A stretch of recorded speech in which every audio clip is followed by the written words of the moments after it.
রাধা স্বামী নাম জগায় সই করে कल कलेश सब नाश सुख पाए सब दुख हरे ऐसा नाम अपार कोई भजन जनाए जो जाने सो पार बहुरी न जग में जन्मय राधा स्वामी गाय करो जन्म सफल कर ले यही नाम निज नाम है मन अपने भर ले बैठक स्वामी अद्भुति राधा निरख निहार और न कोई लख सके शोभा गमय पार गुप्त रूप जह धरिया राधा स्वामी नाम बिना में हर नहीं पाए जो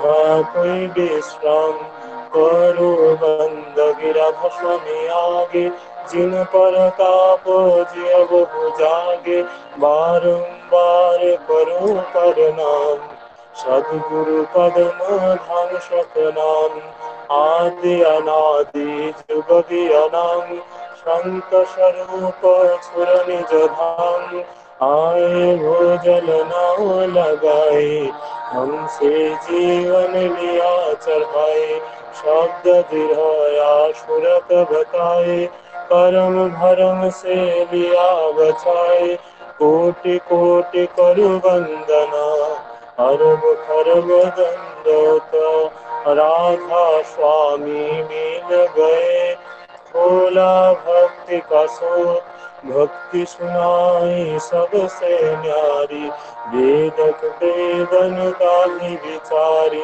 सत्य पुरुष चौथे पदवासा संतन पाह सदा विलासा सो घर दर्शया गुरुपुरे दीन बजे जब जल चतुरे आगे अलख पुरुष दरबारा देखा जाए सूरत से सारा इस पर गम लुकोई को न्यारा संत सूरत कोई करत विहारा कहाँ से दर से अटल अटारी अद्भुत राधा स्वामी मंगल स्वारी सूरत हुई अति करु मगनानी पुरुषानामी जाय सम्मानी करु बंद गिरध स्वामी आगे जिन पर ताप जीव बहु जागे बारंबार करो प्रणाम सद्गुरु पदम धाम सतनाम करो बंद गिरध स्वामी आगे बार बार कर जूर कर सविनय करु पुकार साधु संग मोहि देव मिता परम गुरु दातार कृपा सिंधु समर्थ पुरुष आदि अनादि अपार राधा स्वामी परम पितो मैं तुम सदा आधार बार बार बल जाओ तन मन बार चरण कर राम फले मैं गाओ नहर करी जस कृपा करो धन्य धन्य गुरुदेव दया सिंधु पुरन धनि नित्य करो तुम सेवा अचल भक्ति मोहि देव प्रभु दीनय दीनय नाथ हाथ हाथ मान करो अब राखो नित साथ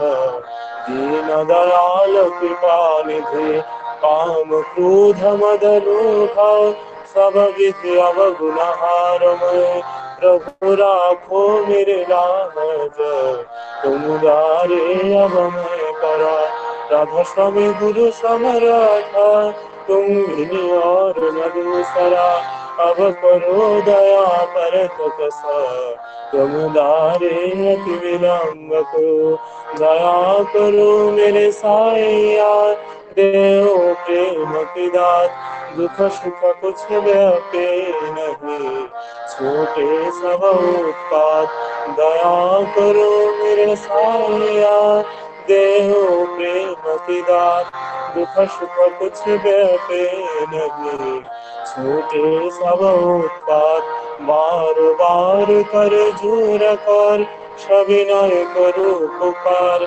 সাধু সঙ্গ মহি দেউনিত, পরম গুরু দাতার, সাধু সঙ্গ মহি দেউনিত, পরম পিতা দাতার।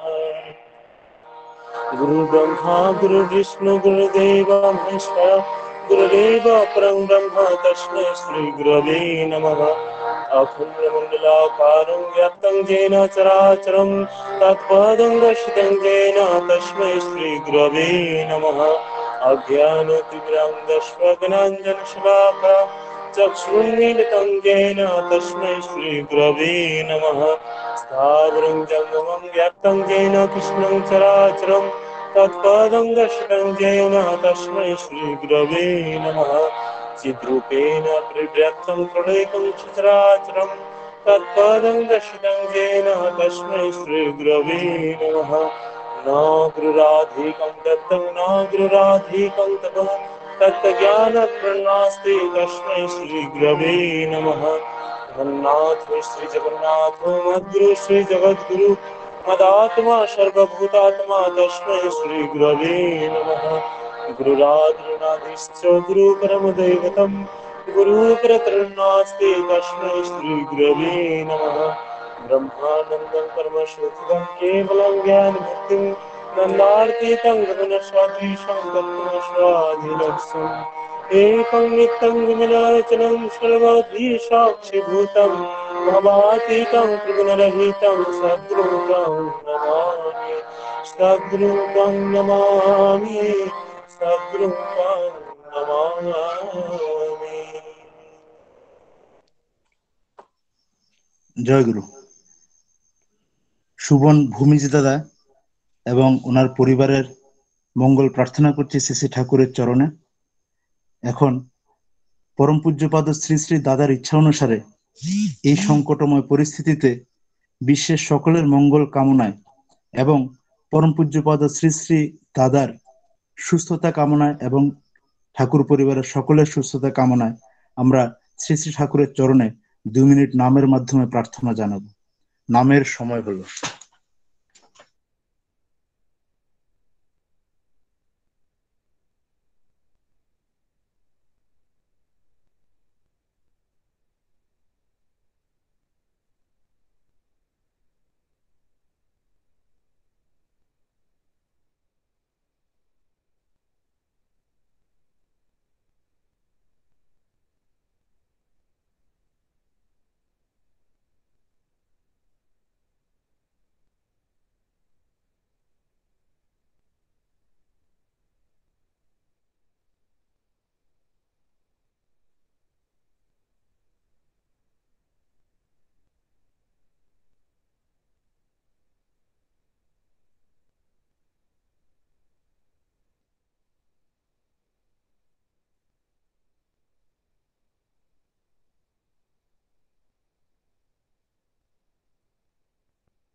বন্দে পুরুষোত্তমম।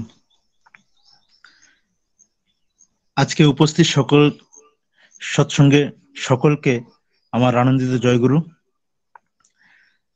এখন বাণীপাঠ যিনি করবেন উনি হচ্ছেন সৎসঙ্গ উপযোজনা কেন্দ্র 47 নম্বর থেকে সৎসঙ্গ বিহার উদয়পুরের আন্ডারে বাংলাতে বাণীপাঠ করবেন শ্রীমান প্রতিম কর্মকার এবং ইংরেজিতে বাণীপাঠ করবেন শ্রীযুক্ত প্রণব কর্মকার। আমি প্রণবদা এবং প্রতিম ভাইকে অনুরোধ করব আপনারা আনমিউট করে সত্যানুসরণ পাঠ করুন।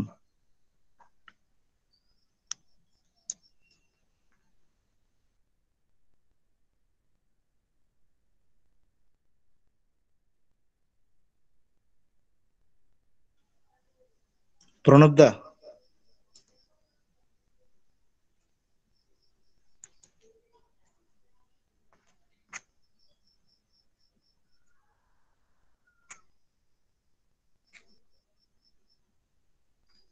আপনি প্রেজেন্ট আছেন?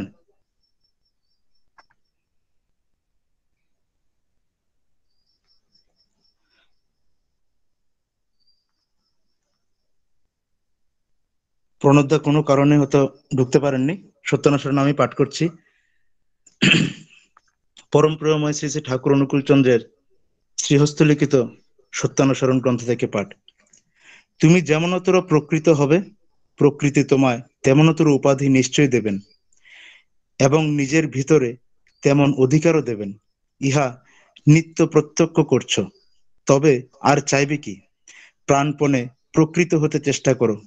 পড়ে না পাশ করলে কি ইউনিভার্সিটি কাউকে উপাধি দিয়ে থাকে? বন্দে পুরুষোত্তম। এবার নারী নীতি পাঠ করবেন আমাদের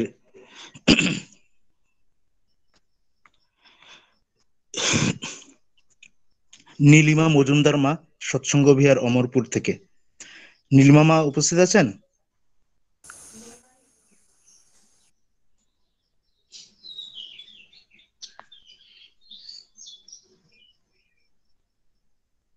নীলিমা মা উপস্থিত আছেন? না, উনি নেই। ও, তাহলে বাণীপাঠ করবেন আমাদের শ্রীমতী অনামিকা ভৌমিক মা, সৎসঙ্গ উপযোজনা কেন্দ্র 88 থেকে। অনুরোধ করব নারী নীতি পাঠ করার জন্য। পরম প্রেমময় শ্রী শ্রী ঠাকুর অনুকূল চন্দ্রের নারী নীতি পাঠ। উন্নতির পথে তুমি যদি ভালোই থাকিতে চাও, জ্ঞানে, শান্তিতে ও সম্মানে, যদি তোমার জীবনকে উন্নতির পথে অতিবাহিতই করিতে চাও, তবে তুমি তোমার পুরুষের কাছে এমনতর শ্রী, বাক, চরিত্র ও সেবা লইয়া উপস্থিত হও, যাহাতে তিনি জীবন, যশ ও বৃদ্ধিতে উন্নত ও অটুট হন। বাণী সংখ্যা 124। স্বস্তি, স্বস্তি, স্বস্তি। জয় গুরু। জয় গুরু। শ্রীমতী অনামিকা মা এবং ওনার পরিবারের মঙ্গল প্রার্থনা করি শ্রী শ্রী ঠাকুরের চরণে। আমরা সৎসঙ্গের আজকে প্রথম যে পার্টিসিপেশন, যিনি পার্টিসিপেট করবেন, সঙ্গীত পরিবেশন করবেন সৎসঙ্গ উপযোজনা কেন্দ্র নাম্বার 1, সৎসঙ্গ কেন্দ্র অম্পিনগর থেকে কুমারী সুদীপা দেব। আমি সুদীপাকে অনুরোধ করব আনমিউট করে শ্রী শ্রী ঠাকুরের চরণে সঙ্গীত পরিবেশন করার জন্য।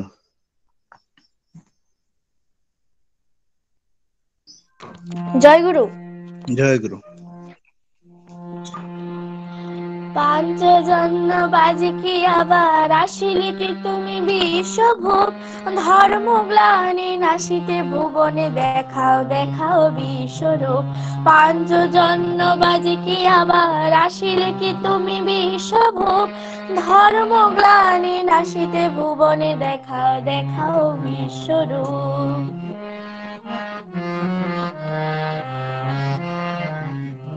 দুর্জয় প্রেম তাপ দেহ মানবের, নব মন্ত্র পড়ো আজি জীবন হবে। দুর্জয় প্রেম দাব দেহ মানবের, নব মন্ত্র পড়ো আজি জীবন হবে। হোম বন্যি জালো জালো পার্থ সখা, এসো নন্দ নন্দন অগপরূপ। পাঞ্চজন্য বাজে কি আবার আসিলে কি তুমি বিষভ, ধর্মগ্লানি নাশিতে ভুবন দেখাও দেখাও বিশ্বরূপ।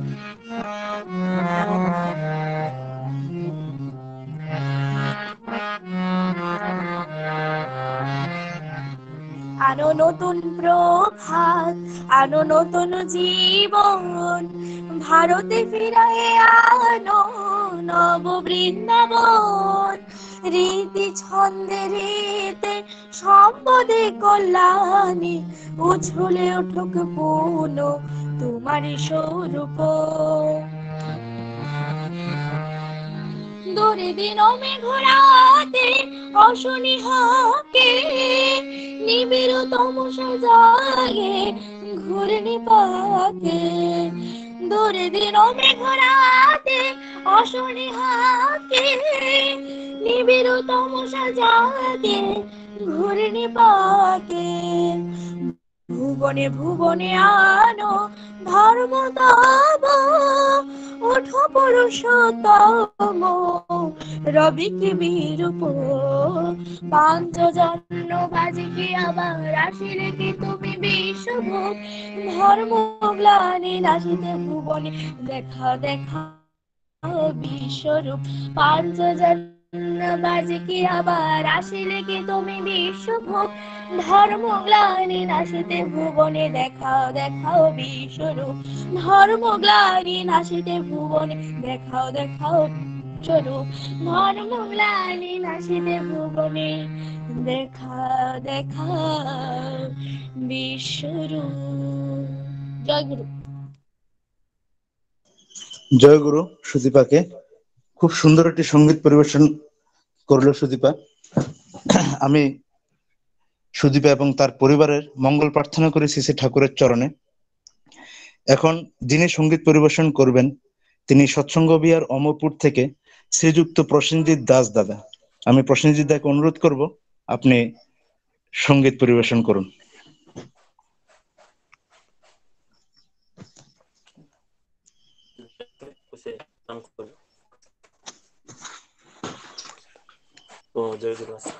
জয় গুরু।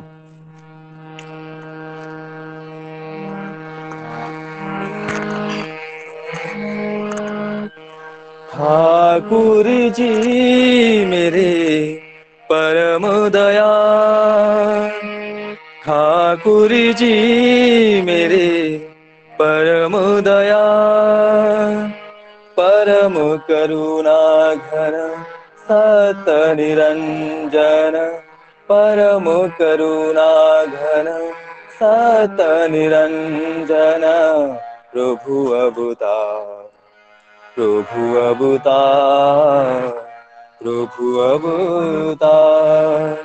ठाकुर जी मेरे परम दयाल,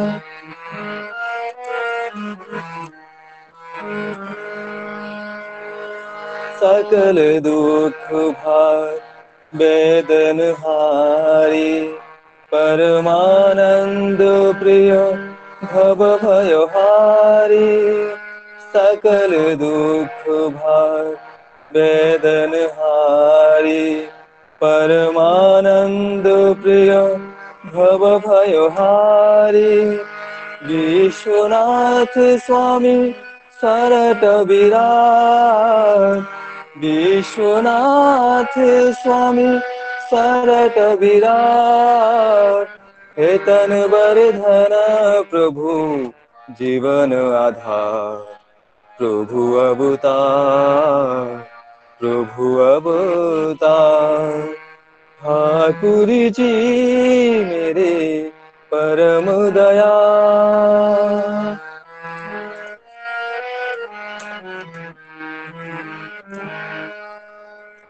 सुभद पालक अभयनायक प्रीतिविनायक स्नेह विधायक सुभद पालक अभयनायक प्रीतिविनायक स्नेह विधायक आलोक उज्जल पावक पुरुष आलोक उज्जल पावक पुरुष पुरुषोत्तम प्रभु दीन दया प्रभु अवतार ठाकुर जी मेरे परम दया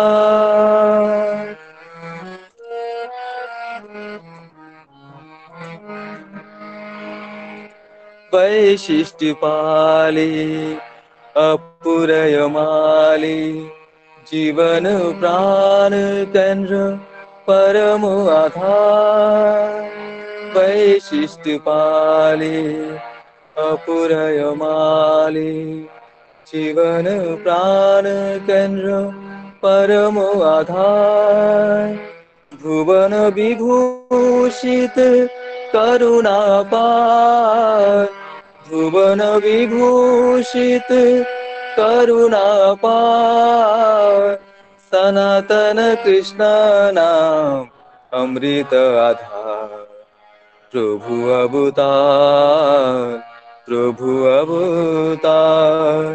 ठाकुर जी मेरे परम दया ठाकुर जी मेरे परम दया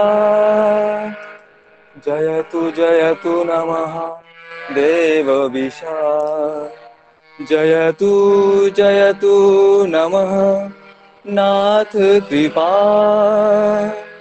जयतु नमः परम दया जय गुरु জয় গুরু প্রসেনজিৎ দাকে।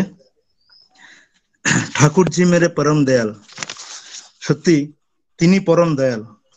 ঠাকুরের একটি বাণী আছে, বৈশিষ্ট্যপালী আপুরয়মান পুরুষোত্তম সতের আধান, বিশেষ হয়েও তিনি নির্বিশেষ, নরদেহী হলেও তিনি অশেষ। আমরা পরমপিতাকে পেয়েছি, তিনি অশেষ, তার দয়া অশেষ, তার দয়া অপরিসীম, তিনি পরম দয়াল। আমরা শ্রী ঠাকুরকে নিয়ে এভাবে চলতে চেষ্টা করব। আমি প্রসেনজিৎ দা এবং তার পরিবারের মঙ্গল প্রার্থনা করছি শ্রী ঠাকুরের চরণে। আজকে আমরা খুব আনন্দিত, আমাদের সঙ্গে আজকে যিনি ইষ্ট প্রসঙ্গে থাকবেন তিনি দেওঘর থেকে শ্রীযুক্ত সুমন্ত বৈদ্যদা, যাকে আমরা কালিদা বলেই জানি। তিনি ঠাকুর পরিবারের সবসময় সঙ্গ সান্নিধ্য করে থাকেন। আজকে ওনার কাছ থেকে আমরা আলোচনা শোনার সৌভাগ্য হবে। এখন যিনি সঙ্গীত পরিবেশন করবেন তিনি আমাদের উদয়পুরের আমাদের খুব শ্রদ্ধেয় মানুষ, এবং ওনার থেকেই আমরা সঙ্গীত শেখার অনেকটা ইন্সপিরেশন পেয়েছি। তিনি সৎসঙ্গ উপযোজনা কেন্দ্র 111 নম্বর থেকে শ্রীযুক্ত পুলক কর্মকার দা, তিনি ঠাকুরের পবিত্র যাজক পাঞ্জাধারী কর্মী। আমি পুলক দাকে অনুরোধ করব আপনি আনমিউট করে সঙ্গীত পরিবেশন করুন। জয় গুরু। হ্যাঁ পুলক দা, জয় গুরু।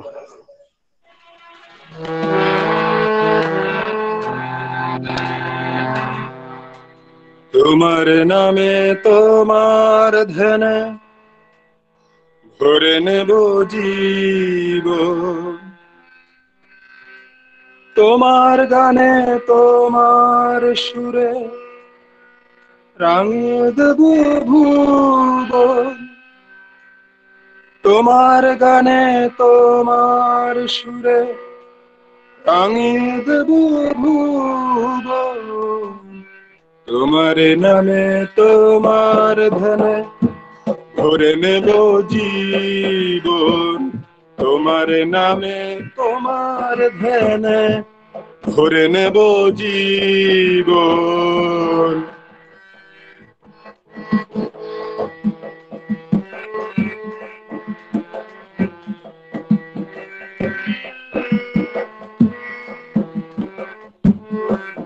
প্রভু তোমার বাণী তোমার কথা জাগবে ধরা প্রাণন, আমাদেরই পথ চলা তোমার দয়ায় অনুক্ষণ, আমাদেরই পথ চলা তোমার দয়ায় অনুক্ষণ। তোমার নামে তোমার ধ্যানে ভরে নেব জীবন, তোমার নামে তোমার ধ্যানে ভরে নেব জীবন।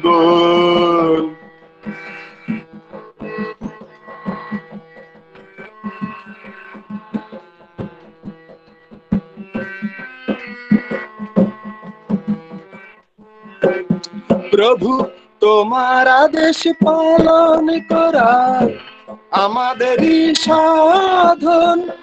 সনি সনি নি সনি সনি ধনি নি ধপা ধ পা মা পা মা গা মা গা রে সা নি রে গা মা পা নি রে গা মা পা নি রে গা মা পা। তোমার আদেশ পালন করায় আমাদেরই সাধন, শান্তি সুধায় মাদবে জগৎ এ আমাদের পণ। শান্তি সুধায় মাদবে জগৎ এ আমাদের পণ। তোমার নামে তোমার ধ্যানে ভরে নেব জীবন, তোমার নামে তোমার ধ্যানে ভরে নেব জীবন।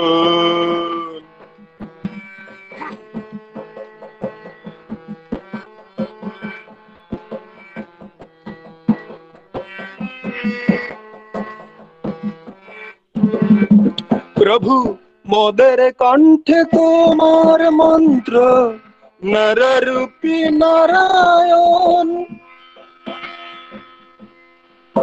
নারায়ণ নারায়ণ নারায়ণ। প্রভু মোদের কণ্ঠে তোমার মন্ত্র, নররূপী নারায়ণ। ভরে উঠুক প্রেম রাগে পল্লবমীর শুভক্ষণ, ভরে উঠুক প্রেম রাগে পল্লবমীর শুভক্ষণ। তোমার নামে তোমার ধ্যানে ভরে নেব জীবন, তোমার নামে তোমার ধ্যানে ভরে নেব জীবন।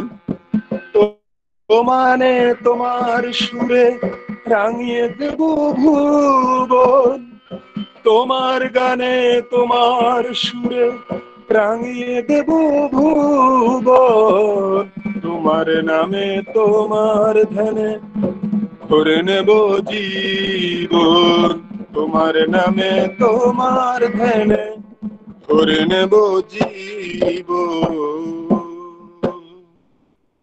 জয় গুরু। জয় গুরু পুলকদাকে। বহুদিন পরে এই গানটা আমরা পুলকদার গলাতেই শুনে অভ্যস্ত, এবং আমরা এই গানটা যখনই সৎসঙ্গ হয় আমরা একটা অনুরোধ রাখি যে এই গানটা যেন হয়। তো এই গানটা পুলকদার গলা শুনে আমরা সবাই সত্যি খুব আনন্দিত। সত্যি তার নামে তার ধ্যানে যদি আমরা নিজেদেরকে উৎসর্গ করতে পারি তাহলে আমাদের আর কোনো কিছু চিন্তা থাকে না। আমি পুলকদা এবং তার পরিবারের মঙ্গল প্রার্থনা করছি শ্রী শ্রী ঠাকুরের চরণে।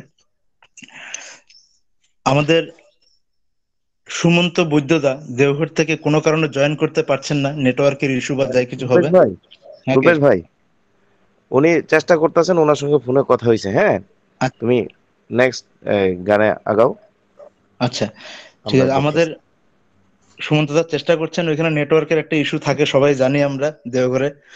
তো এখন সঙ্গীত পরিবেশন করবেন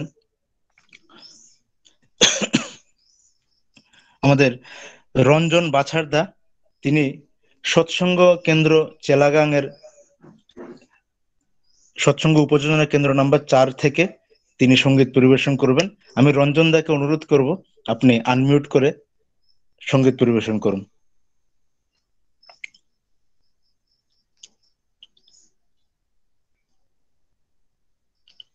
রঞ্জন দা,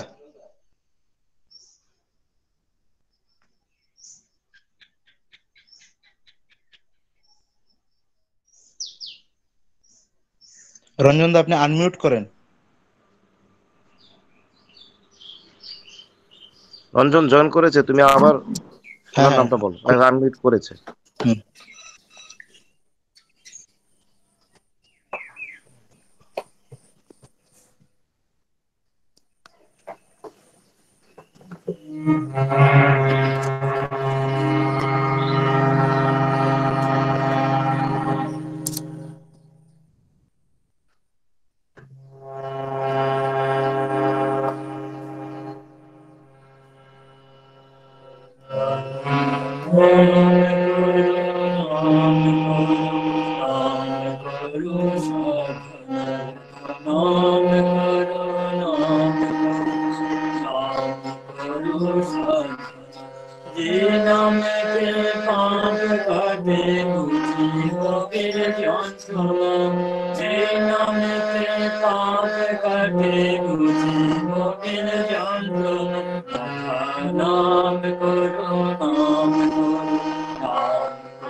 জয় গুরু রঞ্জন বাছাদাকে খুব সুন্দর একটি সঙ্গীত পরিবেশন করলেন।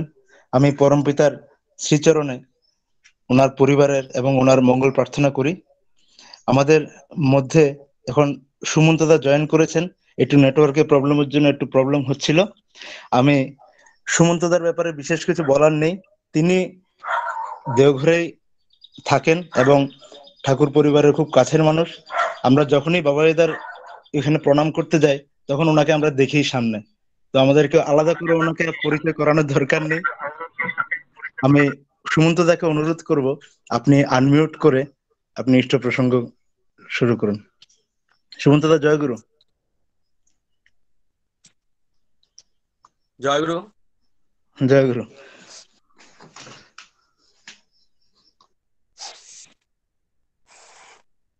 পরম প্রেমময় শ্রী শ্রী ঠাকুর শতকোটি প্রণাম। জগৎজননী বড়মাকে শতকোটি প্রণাম। আচার্য বর্দাকে শতকোটি প্রণাম। বর্তমান আচার্য দাদাকে শতকোটি প্রণাম। পরম পূজনীয় বাবাই দাদাকে শতকোটি প্রণাম। উপস্থিত সকল গুরু ভাই, মা এবং ছোট ছোট ভাই বোনদেরকে আমার রানন্দিত জয়গুরু। আমাকে ঠাকুরের কথা বলার কথা এখানে বলা হয়েছে, তো আমি তো বিশেষ কিছু সেরকম বলতে পারি না। আমি ঠাকুরকে ধরে আমার যা উপলব্ধি সেটাই বলার চেষ্টা করছি। এই আগমনী দিবস সেপ্টেম্বর মাসের 2 তারিখে পালন করা হয়। ওই দিন শ্রী শ্রী ঠাকুর পাবনা থেকে আমাদের দেওঘর ধামে এসেছিলেন। সেই দিনটাকে আমরা খুব ধুমধাম করে পালন করি। তো সেই দিনের ঘটনা না বললে আমার ঠিক ভালো লাগে না, কারণ এই দিনের ঘটনাটা বলা অবশ্যই দরকার। কারণ ঠাকুরের দয়ায় যে কি হতে পারে, সেই দিন আপনারা সকলেই দেখেছেন যে এবছর একটা সংক্রমণের জন্য আপনারা কেউ আসতে পারেননি। সাধারণ কোনো রকম ভাবে পালিত হয়েছে। আর সেই জন্য আচার্য দাদার নির্দেশে আর পূজনীয় বাবাই দাদার প্রচেষ্টায় শ্রী শ্রী ঠাকুরের যে ব্যবহৃত গাড়ি, সেই গাড়িটা এবছর বার করা হয়েছিল। এই গাড়িটা বিগত 29 বছর ধরে বন্ধ ছিল, মিউজিয়ামে বন্ধ ছিল। তো যারা গাড়ি চালান তারা নিশ্চয়ই জানেন যে গাড়িটা 1 বছর ধরে চালানো না হয়, বন্ধ রাখা হয়, তাহলে গাড়ির কি অবস্থা হয়। তো বিগত 29 বছর ধরে বন্ধ। এই গাড়িটার যাবতীয় পার্টস সবই প্রায় নষ্ট হয়ে গেছে। সেখান থেকে এই লকডাউনের মধ্যে এটাকে ঠিক করা, এটা একটা অসাধ্য। এই অসাধ্য সাধন করলেন পূজনীয় বাবাই দাদা, যারা আমরা ছিলাম আমাদের মাধ্যমে। আর আমরা কি করব, আমাদের হাতে তো কিছুই নাই। যে হচ্ছে হেড মিস্ত্রি, তাকে জিজ্ঞেস করা হয়েছিল, উনি বলছেন যে দেখো, এই গাড়ির তো কোনো পার্টস পাওয়া যায় না, এই গাড়ি আমাদের ঠিক করার সাধ্যই নাই। তিনি যদি দয়া করেন তাহলেই হবে, না হলে হবে না। সত্যিই সেরকম। গাড়ির অনেক পার্টস অকেজোই হয়ে গেছিল। যেমন সাইলেন্সারটা পুরো জাম হয়ে আছে, সাইলেন্সার তো ওইটা চলারই কথা না, ওটাকে বাদ দিয়ে দেওয়ার কথা। তো মিস্ত্রি আমাদের ডমিলাল দা, উনি বলছেন যে এটাকে চেঞ্জ করতে হবে। তো দাদা বললেন যে না, দেখেন না চেষ্টা করে কি হয়।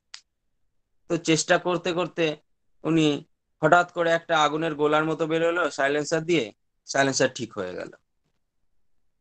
এরকম অয়েল মিটারটা খারাপ ছিল, নিজে থেকেই ঠিক হয়ে গেল। গিয়ার পড়ছে না, ক্লাচ প্লেট খারাপ আছে, সেটাও চালাতে চালাতে মোটামুটি ওটা ঠিক হয়ে গেল। এরকম তার দয়াতে সবকিছুই অটোমেটিক ঠিক হতে থাকলো। ওয়্যার গুলো যে লাগানো আছে, তার উপরে যে প্লাস্টিকের কভার দেওয়া থাকে, কভার গুলো পচে গেছে, পুরো তামা বেরিয়ে গেছে, কপার বেরিয়ে গেছে। তো মাঝে মাঝেই শর্ট হয়ে যাচ্ছে। তো এরকম অবস্থা থেকে সেই গাড়িটা ঠিক করা হলো। গাড়িটা ঠিক হওয়া আগমনী দিবসের 5-6 দিন আগে পূজনীয় সিপাহী দাদা গাড়িটা নিয়ে ট্রায়াল করতে বেরোলেন।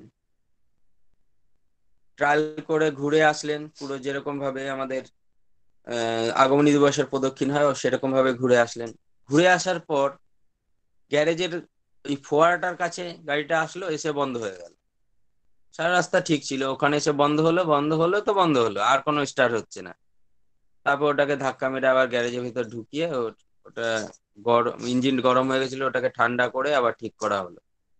তো এইসব দেখে পূজনীয় সিপাহীদা বললেন বাবা দাদাকে যে গাড়িটা তো ঠিক আছে, কিন্তু অল্টারনেট আর একটা অপশন রাখলে ভালো হতো, যদি এই গাড়িটা কোনো প্রবলেম ক্রিয়েট করে। তো বাবা দাদা বললেন না, যদি হয় তাহলে এই গাড়িতেই হবে, আর না হলে হবেই না, উৎসবই হবে না। তার উৎসব তার গাড়িতেই হবে, আর তার দয়াতেই হবে। তো আমার মনে হয় এই যে গভীর বিশ্বাস, এই গভীর বিশ্বাসের ফলেই কিন্তু এগুলো এরকম ভাবে আমরা দেখতে পেলাম, সবকিছু নিজে থেকেই ঠিক হয়ে গেল। গাড়িটা 1 তারিখ সন্ধ্যাবেলা পর্যন্ত অনেকক্ষণ ধরে ট্রাই করে করে স্টার্ট করা হচ্ছিল। 2 তারিখ সকালবেলা ভোরবেলা যখন গাড়িটা রেডি করে সাজিয়ে টাজিয়ে তারপর যখন স্টার্ট করা হলো, 1 সেলফে স্টার্ট হয়ে গেল। তার কি দয়া, আমরা যারা ছিলাম তারা দেখে গাড়িটাকে প্রণাম করছি, যে দেখো। অমুদা অমুদা আমাদের গ্যারেজের ইনচার্জ অমুদা বলছে, দেখো ঠাকুরের কি দয়া, এতদিন পর্যন্ত আমরা ট্রাই করে গেলাম, স্টার্টই হচ্ছে না, আজকে 1 সেলফে স্টার্ট হয়ে গেল, এরকম। তারপরে পূজনীয় বাবাইরা আমাকে বলেছিলেন গাড়িটা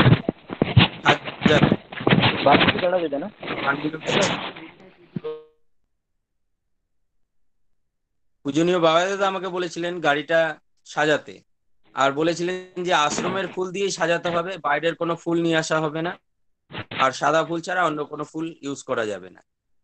তো এই শুনে তো আমি একটু চিন্তায় পড়ে গেলাম যে আশ্রমে কোথায় এত ভালো ফুল পাবো, সবদিকে খোঁজাখুঁজি হচ্ছে, আশ্রমে কোথাও সেরকম ভালো ফুল পাচ্ছি না। এমনকি মানিকপুর পর্যন্ত আমি লোক পাঠালাম যে যাতে ফুল পাওয়া যায় কিনা, যদি পাওয়া যায় তাহলে নিয়ে আসা হবে। ওখানে সেদিন আমাদের এখান থেকে 4-5 জন গেছিল, তারাও খুঁজে আসলো, কোনো ফুল পেল না। আমি এবং আর একজন মালি দাদা আছেন, তার ছেলে, দুজন মিলে সমাধি, ঠাকুর বাড়ি চারিদিকে খুঁজলাম, কোথাও সেরকম ভালো ফুল পাচ্ছি না। এবার তো আমার একটু চিন্তাই হচ্ছে যে কি করব, ফুল কোথায় পাবো। তারপরে আমি ভাবছি যে হয়তো পাতা দিয়ে, কিংবা বড়মার দালানের পেছনে একটা চাপা গাছ আছে, কাঠ চাপা বলি আমরা, সেই কাঠ চাপা ফুল দিয়ে সাজাবো, ওটা একটু হালকা ঘিয়ে কালারের হয়। তো এইসব ভাবছি। তো সেই সময় আমাকে ইয়ে থেকে ফোন করলো, সমাধি থেকে সেই সত্যনারায়ণ দার ছেলে, উনি আমাকে ফোন করলেন। আমি দৌড়ে গেলাম, বলছে ভাই কালী ভাইয়া ফুল মিল গেয়া। আমি দৌড়ে গেলাম, যাওয়ার পর দেখছি যে একদম সাদা ধবধবে, যেরকম আমার ফুল প্রয়োজন ঠিক সেরকমই ফুল পাওয়া গেছে। ওই রকম ফুল আমি আগে কখনো দেখিনি। তারপর আমি জিজ্ঞেস করলাম যে ফুল কাহা সে লায়, বাহার সে লায় ক্যা? বলছে না, ওই আমাকে দেখালো বড়মার সমাধি, তার উল্টো দিকে একটা পাতলা গাছ, সেই গাছটায় ফুল হয়েছে। আমি বললাম যে ভাইয়া সুবহ তো হাম লোগ यहीं से घूम के गए। বল মানে সকালবেলা আমরা ওখান থেকে ঘুরে গেছি, ওখানে খুঁজেছি, ওখানে কোনো ফুল দেখিনি, ওই গাছটাতেও কোনো ফুল দেখিনি। আর বিকেল বেলা ওই গাছে ওই দাদা ফুল দেখলো। ওই দাদা বলছে যে হ্যাঁ সকালে ফুল ছিল না, বিকেল বেলা আমি যখন আসলাম, খাওয়া দাওয়া করে যখন এসছি ফুল খুঁজছি, তারপর দেখি যে ওই গাছে ফুল আছে। তো আমার তখন একটা কথাই মনে হলো যে ঠাকুরের দয়ায় শুনেছি পদ্ম ফোটে, সেরকম আমি দেখলাম ঠাকুরের দয়ায় গাছে সকালবেলা ফুল ছিল না, বিকেল বেলা দেখলাম সেই গাছে ফুল ফুটে আছে। আশ্চর্য। তো এই হচ্ছে তার দয়া। এই জন্য এই দয়ার ঘটনাটা না বললে আমার ভালো লাগছিল না। এই জন্য আমি মোটামুটি এই দয়ার ঘটনাটা আমার বলতে, আমি সব জায়গায় বলি, আমার বলার, এটা না বললে আপনারাও বুঝতে পারবেন না যে তার দয়াতে কি না কি হতে পারে। কিন্তু আমাদের সেই গভীর বিশ্বাসটা থাকা চাই। আমার মনে হয় এই যে পূজনীয় বিবাহে বাবা দাদা গভীর বিশ্বাসে বলেছিলেন যে না, তার দয়া হওয়ার পরে নিশ্চয়ই হবে। তো সেই জন্য নিশ্চয়ই হলো, সেরকম ভাবেই হলো, আর খুব সুন্দর ভাবেই হলো। আপনারা সবাই দেখেছেন, আমাদের এখানেও আশ্রমবাসীরা সবাই, কেউ তো ঠাকুর বাড়ির ভেতরে ঢুকতে পারেনি, রাস্তার পাশ দিয়ে সবাই দাঁড়িয়েছিল। আমিও ছিলাম প্রশাসনের ভেতরে, তিনি দয়া করে আমাকেও রেখেছিলেন। তো আমি দেখছিলাম একটা জিনিস, সবার মুখে যেন একটা চোখে জল চলে আসছে, কিন্তু মুখে একটা আলাদা একটা ভাব, মানে সেই যে গাড়িটা দেখে আর ঠাকুরের সেই বিগ্রহ যখন বসানো হয়েছে, গাড়ি থেকে মনে হচ্ছে একটা জ্যোতি বেরোচ্ছে। ওই দৃশ্য দেখে সবার মন উৎফুল্ল হয়ে উঠেছে। সেই যে দৃশ্য যারা যারা দেখেছে সে কোনোদিন ভুলতে পারবে না, সত্যি অপূর্ব। তো এই হলো আগমনী দিবসের ঘটনা। আর ঠাকুরের ঘটনা বললে পরে শেষ নাই, প্রচুর ঘটনা আছে, তার দয়াতে কি না ঘটতে পারে। আমার দেখা ঘটনা, একজন পূজনীয় বাবা দাদার এখানে এসে সজোরে সে প্রচুর কান্না করছে। আমি জিজ্ঞেস করলাম যে তা আমাকেই দাদা বললেন যে যা জিজ্ঞেস করে আয় তো, যে উনি কাঁদছেন কেন, কি হয়েছে ওনার। আমি গেলাম, যে বললাম যে দাদা আপনি কাঁদছেন কেন। উনি হিন্দি ভাষী লোক, বলছে ভাইয়া মেরা ঘর বিহার মে, ওনার বাড়ি বিহারে, উনি ছত্তিশগড়ে ওনার পোস্টিং, উনি সেনায় ড্রাইভার, গাড়ির ড্রাইভার। উনি বলছেন ছত্তিশগড়ে আমার পোস্টিং, সন্ধ্যার সময় আমি যাচ্ছিলাম, আমাদের কনভয় যাচ্ছিল একটা জঙ্গলের মধ্যে দিয়ে। তো এটা আজ থেকে হয়তো 5-6 বছর আগের ঘটনা। তো জঙ্গলের মধ্যে দিয়ে যাচ্ছেন, উনি তখন মনে মনে প্রার্থনা করছিলেন, দীক্ষিত মানুষ, উনি মনে মনে প্রার্থনা করছেন। 4-5টা গাড়ি কনভয় দিয়ে যাচ্ছে, আর ছত্তিশগড়ের নকশালি হামলা হয়, মাঝে মাঝেই শোনা যায়। সেই সময় খুব নকশালের প্রকোপটা অনেক বেশি ছিল, ওই সেই সময়কার ঘটনা। তারপরে যেতে যেতে কিছু দূর যাওয়ার পর চারিদিক দিয়ে নকশাল ঘিরে ধরে গুলি করছে আর বোমা মারছে। উনি ওইসব দেখেই গাড়ির স্টিয়ারিং এর নিচে উনি বসে যায়, বসে যেয়ে চোখ বন্ধ করে জোরে জোরে ঠাকুরের নাম করতে থাকে। 10-15 মিনিট ধরে ওইরকম চলতে থাকে। তারপরে উনি চোখ খোলেন, যখন আওয়াজ শেষ বন্ধ হয়ে যায় উনি চোখ খোলেন, চোখ খুলে দেখছেন যে ছিন্ন ভিন্ন সব গাড়ি, ওনার পাশে যিনি বসে আছে তিনিও রক্তাক্ত ভাবে পড়ে আছেন, প্রতিটা গাড়ির মানুষ আহত হয়ে আছে, ওনার গায়ে একটা আঁচড় পর্যন্ত লাগেনি। উনি ওখান থেকেই মানে তার ঠাকুরের দয়াটা অনুভব করে উনি ওখান থেকেই চিৎকার করে বলছেন, ওনার যারা সাহেবরা পরে এসছেন তাদেরকে বলছেন যে আপনারা সবাইকে নিয়ে যান, আমি আমার দেওঘর ধাম, আমি ঠাকুর বাড়িতে যাব, আমার গুরুর কাছে যাব, আমি ওখানে যাব, ওখানে যেয়ে যতক্ষণ না জানাতে পারবো আমি স্বস্তি পাবো না। তাই বলে উনি ওখান থেকেই দেওঘর ধামে চলে আসলেন, এসে পূজনীয় বাবা দাদাকে জানালেন, আচার্য দাদাকে জানালেন। আর বাবা দাদা তখন এই কথা শুনে বাবা দাদা বললেন যে ওনাকে বলার জন্যে যে আপনি এটা লিখে রাখেন, আলোচনাতে দেয়া যেতে পারে। তো এই হচ্ছে দাদা, এই হচ্ছে ঠাকুরের দয়া। ঠাকুরের একটা বইয়ে বলা আছে যে যজন যজন ইষ্টভীতি করলে কাটে মহাভীতি। তো মহাভীতি মানে, ঠাকুরকে যখন জিজ্ঞেস করা হয়েছে, ঠাকুর বলছেন যে মহাভীতি মানে মৃত্যু ভয়কে জয় করা। যেমন বোম ব্লাস্ট হলে পরেও সেখানে যদি আমাদের যজন যজন ইষ্টভীতি পালন করা যদি কোনো গুরু ভাই থাকে, বোম ব্লাস্ট হবে কিন্তু তার অল্পের মাধ্যমে তার হয়তো কিছু হবে না, হালকা আঁচড় হয়তো লাগতে পারে এরকম, কিন্তু তার মৃত্যু হবে না, মৃত্যু ভয়কে সে জয় করবে, এরকম ভাবে ঠাকুর বলেছেন। তো সত্যিও ওই দাদার ঘটনা শুনে মনে হলো যে না, সত্যি যজন যজন ইষ্টভীতি যদি আমরা পালন করে চলতে পারি, তাহলে পরে আমরা এরকম ভাবে তার দয়া পাবো, তিনি এরকম ভাবে আমাদের রক্ষা করবেন। তো আমাদের প্রত্যেকের যজন যাজন ইষ্টভীতি এই পালন করে চলা উচিত। আমার জীবনে আমি প্রতিনিয়ত তার দয়া পেয়েছি। এই কিছুদিন আগে মানে দয়া আমরা সবাই প্রত্যেকেই পাই, এমন ভাবে পাই বলার কথা না। কিছুদিন আগে ঘটনা বলছি, এই আপনাদের ত্রিপুরারই ঘটনা। একজন মা আমাকে ত্রিপুরা থেকে ফোন করেছেন, ফোন করে বলছেন যে আমার বাড়ির পাশের বাড়ি, মানে ওনার বিয়ে, ওই মায়ের বিয়ে হয়েছে শিলচরে, কিন্তু ওনার বাড়ি হচ্ছে ত্রিপুরায়। উনি বলছেন যে আমার পাশের বাড়ির এক ভাই, সে অ্যাক্সিডেন্ট করেছে, মোটরসাইকেলে অ্যাক্সিডেন্ট করেছে, মাথার ভেতরে হেলমেটটা ভেঙে ঢুকে গেছে। তো তার দুবার অপারেশন হয়েছে, কিন্তু তার জ্ঞান ফিরছে না। তো এই শুনে তো আমার খুব খারাপ লাগলো। তো উনি বলছেন যে ভাইটা খুবই ভালো, আমাদের পাশের বাড়ি থাকে, আমি ভাই ফোঁটা দিই, রাখি পড়াই, আমার তো কোনো ভাই নাই, আমি ওই ভাইটাকে আমি ভাই হিসেবেই দেখি। আর ভাইটা খুব হেল্পফুল, আমার বাড়িতে সৎসঙ্গ হয় যখন সব হেল্প টেল্প করে দিয়ে যায়, সব কিছুই করে, সবাইকে, আমাদের আশেপাশের সবাইকে হেল্প করে, আর খুবই শান্ত, খুবই ভালো। এবার আমি, আর 20 বছর বয়স, মাত্র 20 বছর বয়স। আমার শুনে তো খুব খারাপ লাগলো। আমি পূজনীয় বাবা দাদাকে নিবেদন করার জন্য বলেছেন, তো আমি চেষ্টা করছি। তো চেষ্টা করে আর পাচ্ছি না। ওই সময় দাদা বেরোচ্ছিলেন না, ঘর থেকে বেরোচ্ছিলেন না। সেই আমাকে যেদিন রাত্রেবেলা বললেন, ওই দিন তো পেলাম না, পরের দিনও সকাল থেকে ট্রাই করছি, পেলাম না। তারপরে 11টা 11টা বেজে গেল, ততক্ষণ পাইনি। তারপর 11টা থেকে আমি বাবা দাদা কাঠের ঘরের ওখানে সামনে নিচে ওখানে দাঁড়িয়ে আছি, যে দাদা যদি এই ঘর থেকে এই ঘরে যান বলবো। 11টা থেকে 12টা বেজে গেল, পৌনে 12টা বেজে গেল। তখন আমার পৌনে 12টার সময়, মানে আমার 12টার মধ্যে আবার ঠাকুর বাড়ি যেতে হবে, ঠাকুর বাড়ি একটা কাজ আছে।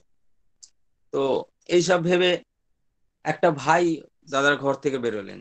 তাই ওই ভাইকে বললাম যে ভাই, তুমি আমাকে এই দাদাকে এই নিবেদনটা করে দেবে। বলছে না কালিদা, তুমি চলে আসো, এসে বলে যাও। আমি বললাম যে দেখো, আমাকে না ডাকলে তো আমি দাদার ঘরে যাই না, দাদা আমাকে তো ডাকেননি, আমি কেন নিজের দরকারের জন্য আমি দাদার ঘরে যাব। এই বললাম, তুমি যদি পারো তাহলে বলে দাও। এই কথা আমি বলছি, বলছি হ্যাঁ পারবো না কেন বলো।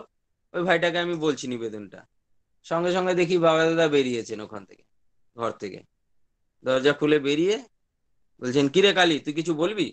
তারপর আমি দাদাকে বললাম। দাদা শুনে কিছুক্ষণ চুপ থাকলেন, থেকে তারপর বললেন যে মাথা থেকে হেলমেটের টুকরো বেরিয়েছে। আমি বললাম যে আগে বেরিয়েছে। তারপরে কিছুক্ষণ চুপ থেকেই দাদা বললেন যে মাথার ভেতরে অনেক নার্ভ আছে, তো কোনো নার্ভ হয়তো চেপে গেছে, যার জন্য ওনার জ্ঞানটা ফিরছে না, ডাক্তার যা বলে সেরকম ভাবে করতে বলবি। এই কথা আমি তাদেরকে জানালাম। জানানোর পর 1 ঘন্টা পরেই আমার কাছে ফোন আসলো, বললো যে না, আগের থেকে ডাক্তার এসেছিল চেক আপ করতে, তো বলছে যে আগের থেকে এখন তার পালস রেটটা ঠিক আছে, আগের থেকে একটু ভালো আছে, ডাক্তার বললেন। এমনি কোনো কিছু বোঝা যায়নি, কিন্তু ডাক্তার বলছেন যে আগের থেকে ভালো আছে। এই কথা শুনে আমার তো একটু খুব ভালো লাগলো, যে যাক, ঠাকুরের দয়ায় সুস্থ হতে পারে।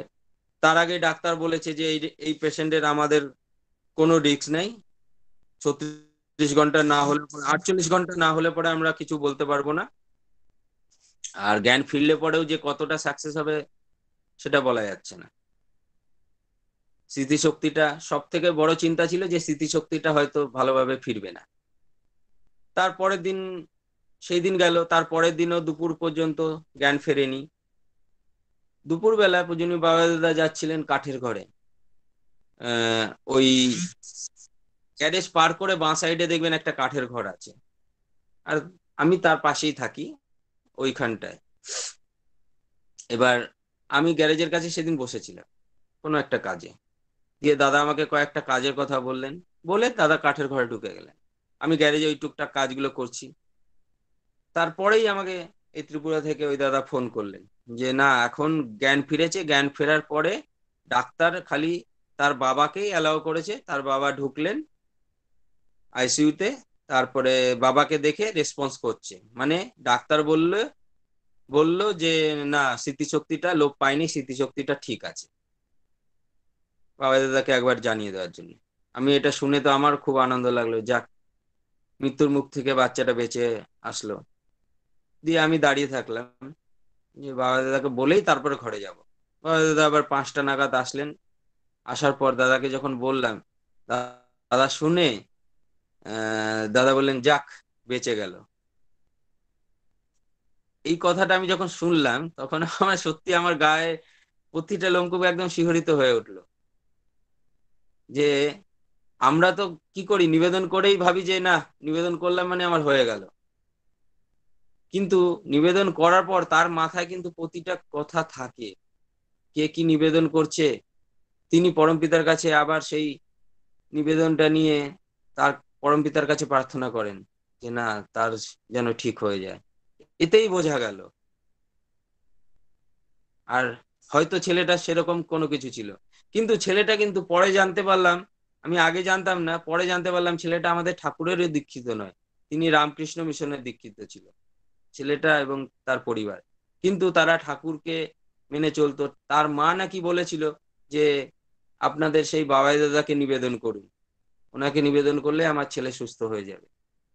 তো তার মায়ের যে গভীর বিশ্বাস, আমার মনে হয় সেই বিশ্বাসের ফলেই সেই বাচ্চা সুস্থ হয়ে যায়। গভীর বিশ্বাস ছাড়া কিছু হয় না। গভীর বিশ্বাস যদি থাকে তাহলে এরকম এরকম ঘটনা প্রচুর ঘটতে পারে। আমাদের সেরকম গভীর বিশ্বাস থাকা চাই। আমার জীবনের ঘটনা বলছি। জানুয়ারি 30 তারিখে আমার বিয়ে হয়, আর ফেব্রুয়ারি 3 তারিখে মহাপ্রয়াণ তিথি, আপনারা সবাই জানেন, হবিষণ্য। ওই দিন সৎসঙ্গের পরে সন্ধ্যাবেলা প্রার্থনা পরে সৎসঙ্গ হয়েছে ঠাকুরবাড়ি সৎসঙ্গের পরে আমি বর্দাবাড়ি সব জায়গায় প্রণাম করতে গেছি। প্রণাম টনাম করে আসলাম। প্রণাম টনাম করে পূজনীয় বাবা দাদার ঘরে ঢুকলাম। ঢুকে ওখানে নানা রকম কথা হচ্ছে, কারণ আমার বিয়েটা পূজনীয় বৌদি ঠিক করেছেন। তো সেই জন্য নানা রকম কথা হচ্ছে আমার স্ত্রীর সঙ্গে। দিয়ে কথা হতে হতে আমি বললাম বাবা দাদাকে যে আগে, বাবা দাদা কাত হয়ে শুয়েছিলেন বিছনাতে। তো আমি বললাম আগে আমাকে পুরোহিত বলেছেন যে 7 তারিখ বিকালের সন্ধ্যার মধ্যে আমাকে শ্বশুরবাড়ি পৌঁছাতে হবে। তো বাবা দাদা ফট করে উঠে বসলেন। উঠে বসে বলছেন যে কোন পুরোহিত বলেছে, কোন বইয়ে লেখা আছে যে 7 তারিখেই যেতে হবে? তাকে জিজ্ঞেস করবি কোথায় লেখা আছে যে 7 তারিখই যেতে হবে। আমি বললাম আগে নিশ্চয়ই জিজ্ঞেস করবো, আর আপনি যদি বলেন তাহলে যাব না। দাদা বললেন, আবার বললেন যে কোন বই লেখা আছে সেটা জিজ্ঞেস করবি। আমি বললাম আগে। দিয়ে আমার স্ত্রীর দিকে তাকিয়ে বললেন যে এই তোর হাতে কি রে? স্ত্রী বললেন যে আগে মেহেন্দি। দাদা বললেন ঘরে যাবি, মেহেন্দি নেল পালিশ যা যা আছে সব উঠিয়ে উঠিয়ে ফেলবি। এবার এইসব হওয়ার পর যখন ঘরে আসছি, রাস্তায় আমাকে স্ত্রী জিজ্ঞেস করলেন যে দাদা নতুন বউয়ের হাতের থেকে মেহেন্দি উঠাতে বললেন, কি ব্যাপার? আমি বললাম যে হ্যাঁ হয়তো কেমিক্যাল টেমিক্যাল আছে, এই জন্য হয়তো উঠাতে বলেছেন। বাড়িতে এলাম আমরা, এসে ফল সাবু খেলাম। খেয়ে শুতে শুতে 11টা বেজে গেল। 11টার সময় এসে ঘরে শুলাম। পাশের ঘরেই দিদি, বাবা, মা ওখানে ছিল। ওখান থেকে দিদি আমাকে ডাকছে যে বাবার শ্বাসকষ্ট হচ্ছে। দৌড়ে গেলাম, দেখি যে হ্যাঁ শ্বাসকষ্ট হচ্ছে। সঙ্গে সঙ্গে গ্যারেজ থেকে গাড়ি নিয়ে ঠাকুরবাড়ি হসপিটালে নিয়ে গেলাম। হসপিটালে নিয়ে যেতে যেতেই বাবা আমাদের ছেড়ে চলে গেল। তারপরে আমি বুঝতে পারলাম যে বাবা দাদা কেন নতুন বউকে বলেছিলেন যে মেহেন্দি উঠিয়ে দিতে। আমাকে বললেন যে 7 তারিখই যেতে হবে, কোথায় লেখা আছে? 7 তারিখে তো আমার যাওয়া হলো না, আর যাওয়াই হলো না। তিনি এরকম ভাবে আমাদের, তার উপরে যদি আমরা সেরকম ভাবে বিশ্বাস করি, ন্যস্ত হই, নিজেকে সঁপে দিতে পারি, তাহলে পরে তিনিও আমার সুবিধা অসুবিধা সব বুঝতে পারবেন, আমার কি ঘটতে পারে সবকিছু বুঝতে পারবেন। কিন্তু আমরা সেই, আমাকে যে ইঙ্গিতটা দিয়েছিলেন, ইঙ্গিতটা আমরা নিতে পারি না, বুঝতে পারি না। সেই জন্যই আমাদের এইসব নানা রকম অঘটন ঘটে। আমরা যদি বুঝতে পারতাম, আমি যদি বুঝতে পারতাম, তাহলে পরে হয়তো আগে থেকে প্রিপারেশন নিতে পারতাম, তাহলে পরে হয়তো আমার বাবা বেঁচে যেত। এরকমই ঘটনা। আর এই ঘটনাটা আমি বলছিলাম, তখন আমাকে আর একজন মা বললেন, তিনিও এই পূজনীয় বাবা দাদার এখানে আসেন। তো তাকেও পূজনীয় বৌদি বলেছিলেন যে 1 সপ্তাহ থেকে যা। এবার বাবা দাদার কাছে যখন নিবেদন করতে গেল, বাবা দাদা বললেন যে না, ওর বর এসছে, বর মেয়ে এসছে, ওদের সঙ্গেই চলে যাক, 2 দিন পরে একা একা যাবে। এই কথা শুনে তিনি খুব দুঃখ পেল যে না, বাবা দাদা আমাকে ভালোবাসেন না, সেই জন্য আমাকে চলে যেতে বলছেন। এই জন্য দুঃখ পেয়ে সে মনে মনে দুঃখ পেল, কিন্তু তারপর বাড়ি চলে গেল। কিন্তু দাদার আদেশ, সেই জন্য বাড়ি যাওয়ার পর 2 দিন পরেই তার বড় ভাসুর মারা গেল। তখন তিনি কাঁদতে কাঁদতে বৌদিকে ফোন করছে, বৌদি, দাদা এই জন্যই বলেছিলেন যে 2 দিন পরে একা একা যেতে হবে। তো এরকম তার উপর ভরসা করলে, নির্ভর করলে পরে তিনি এরকম ভাবে বোঝেন। আমার আর একটা ঘটনা বলছি। আমি দিদির বাড়ি গেছিলাম মধ্যপ্রদেশে। তো ওখানে স্টেশনে আমার মানি পার্সটা চুরি হয়ে যায়। তার ভিতরে নানা রকম ডকুমেন্টস ছিল, ভোটার কার্ড ছিল, আধার কার্ড ছিল, এটিএম ছিল, সবকিছু ছিল। তো চুরি হয়ে যাওয়ার পর আমার ট্রেনে যখন আমি আসছি, লাস্ট টিকিটও চলে যায়, তারপর স্টেশন থেকে লিখে দেয়। তো সেইটা নিয়ে, সেই কাগজ নিয়ে আসছিলাম। ট্রেনে শুয়ে শুয়ে আমি খুব দুঃখ লেগেছে। এবার আমি মনে মনে বলছি যে আমার যদি সাইড ব্যাগ থাকতো তাহলে পরে আর চুরি হতো না। এবার দেওঘরে যেই সাইড ব্যাগ কিনে নেব, তাহলে আর চুরি টুরি হবে না। এইসব ভেবে ভেবে আসছি। এবার এসে আমি ঘরে পৌঁছেছি, হাত পাও ধুইনি তখনও, সবে ব্যাগটা রেখেছি। বাইরে থেকে আওয়াজ শুনছি, অনুপদা, বাবা দাদার এখানে থাকেন, অনুপদা বলে একজন আছে, আপনারা অনেকেই চেনেন। অনুপদা ডাকছে আমার ভাইয়ের নাম ধরে। তো আমি বাইরে বেরিয়েছি, বললাম যে না, ভাই নেই, আমি এই এখনই ফিরলাম, দিদির বাড়ি গেছিলাম, ওখান থেকে আমি এই এখনই ফিরলাম। অনুপদা আমার হাতে 2টো ব্যাগ দিয়ে বললেন যে এই 2টো ব্যাগ বাবা দাদা পাঠালেন, বললেন যে একটা তুই ব্যবহার করবি, একটা তোর ভাই ব্যবহার করবে। আমার চোখে জল চলে আসলো, আমি তখন কিছু বললাম না। দিয়ে পরের দিন আমি গেলাম বাবা দাদার কাছে প্রণাম করতে। তারপরে প্রণাম করে আমি বাবা দাদাকে বলছি, আগে দাদা, আমি ট্রেনে ভাবলাম যে আমার এই ব্যাগটা আমি কিনবো, আপনি কি করে জানতে পারলেন? আপনি আমাকে ঘরে পাঠিয়ে দিলেন পরের দিন। দাদা কিছুই বললেন না, খালি একটু হাসলেন, হেসেই তারপর অন্য কথা শুরু করে দিলেন। তো এরকম তিনি ধরা দিতে চান না, কিন্তু মাঝে মাঝে ধরা পড়ে যায় আমাদের কাছে। এরকম তার ঘটনা বললে শেষ হবে না, কারণ তিনি তো লীলা করতে এসছেন। ঠাকুর, আমরা তো ঠাকুরকে দেখতে পাইনি, আমরা ঠাকুরকে উপলব্ধি করি এই আচার্য দাদা, বাবা দাদা, এনাদের মাধ্যমে। এনারাই আমার কিরকম ঠাকুর ছিল, এনাদেরকে দেখলেই বোঝা যায়। সিসি বর্দার অনেক ঘটনা শুনেছি, ছোটবেলায় দেখার সৌভাগ্য হয়েছিল, কিন্তু যেরকম ভাবে বাবা দাদা, আচার্য দাদা, এনাদেরকে প্রত্যক্ষ ভাবে দেখছি, সেরকম ভাবে দেখার সৌভাগ্য হয়নি। ছোটবেলায় কিছু কিছু ঘটনা দেখেছি, কিছু কিছু আবছা মনে আছে। সিসি বর্দা হেঁটে যাচ্ছেন, পেছনে সবাই লোকজন পুরো যাচ্ছে, একদম মিছিলের মতন যাচ্ছে, প্রচুর লোক। এমনকি আমার একটা সব থেকে ভালো মনে আছে, চিড়িয়াখানার ওখান থেকে সিসি বর্দাকে টলি করে নিয়ে যাওয়া হচ্ছে। এবার দেখছি আশেপাশে যা হরিণ গুলো আছে, তখন প্রচুর হরিণ ছিল, হরিণ, ময়ূর, সবকিছু ছিল। দেখছি যে সব খাঁচার চারপাশ দিয়ে এসে দাঁড়িয়ে যাচ্ছে, সিসি বর্দা যাচ্ছেন, আর মনে হচ্ছে তারা এসে প্রণাম করছে। জীবজন্তুও পর্যন্ত তাকে এত ভালোবাসতেন, তিনিও সবার জন্য করতেন। আর সেই জিনিসটা আমি বাবা দাদার মাধ্যমেও দেখছি। এবার আপনারা জানেন প্রচুর বৃষ্টি হয়েছে সব জায়গায়, ভারতবর্ষের সব জায়গায় প্রচুর বৃষ্টি হয়েছে, আমাদের দেওঘরেও প্রচুর বৃষ্টি হয়েছে। এত বৃষ্টি হয়েছে যে শ্যাওলা জমে গেছে। আমার ঘরে ঢোকার একটা গলি আছে, সেই গলিটা সিমেন্টের পাকা গলি। তো এই গলিটা এত শ্যাওলা হয়েছে যে সবাই আছাড় খাচ্ছে, আমি বাদে আমার পরিবারের সবাই আছাড় খেয়েছে।